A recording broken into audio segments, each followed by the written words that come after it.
আজ থেকে সুপার শপের পলিথিন ব্যাগ নিষিদ্ধ হলো। এর পরিবর্তে ব্যবহৃত হবে পাট ও কাপড়ের ব্যাগ। এ বিষয়ে উদ্বুদ্ধকরণ অনুষ্ঠানে যোগ দিয়ে বস্ত্র ও পাট উপদেষ্টা ডক্টর এম সাখাওয়াত হোসেন বলেন, পলিথিনের ব্যবহার বন্ধের সিদ্ধান্ত একটি যুগান্তকারী উদ্যোগ। এ নিয়ে সাধারণ ক্রেতারা মিশ্র প্রতিক্রিয়া ব্যক্ত করেছেন।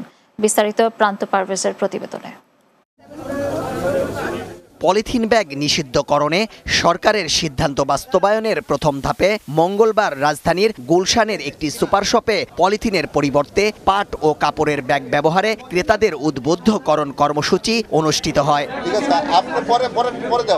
এ বিষয়ে বস্ত্র ও পাট মন্ত্রণালয়ের উপদেষ্টা ডক্টর এম সাখাওয়াত হোসেন বলেন, অপচনশীল পলিথিন ব্যাগ পরিবেশ ধ্বংসের পাশাপাশি ড্রেনে জমে জলাবদ্ধতা তৈরি করে, তাই এর ব্যবহার থেকে সরে আসতে হবে। ঢাকা শহরে যতগুলো সোয়ারেজ লাইন, যত লাইন, এর ভিতরে পরিষ্কার করতে গেলে শুধু প্লাস্টিকের ব্যাগ বের হয়। এবং যে কারণে সামান্য কিছু বৃষ্টি হলে ঢাকা শহর তলিয়ে যায়। প্লাস্টিক ব্যাগগুলো বর্জনের একটা আন্দোলন শুরু হয়েছে, যেহেতু পরিবেশকে ভালো রাখতে হবে, জলবায়ুকে পরিষ্কার রাখতে হবে।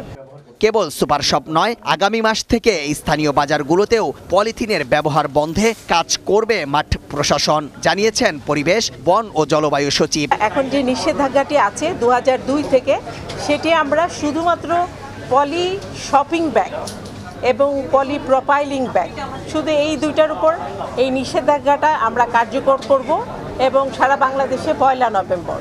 পলিথিনের পরিবর্তে পাটের ব্যাগ ব্যবহারকে ক্রেতারা স্বাগত জানিয়েছেন। আনন্দের সাথে এটা গ্রহণ করতেছি, কারণ পলিথিনটা পরিবেশ বান্ধব না, পরিবেশের মারাত্মকভাবে ক্ষতি করে। পাটের যে ব্যাগগুলো ব্যবহার করা হচ্ছে, এটাকে আমি স্বাগতম জানাই। পলিথিন থেকে পাটের ব্যাগ বা পাট জাতীয় যেসব উৎপাদন জিনিস, এগুলি ব্যবহার করা আমাদের খুব দরকার। এখন যেহেতু পাটের ব্যাগ আনা হচ্ছে, তো কাস্টমারও ফিডব্যাক ভালো দিচ্ছে।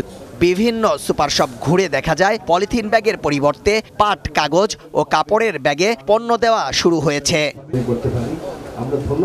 প্রান্ত পারভেজ, বাংলা টিভি, ঢাকা।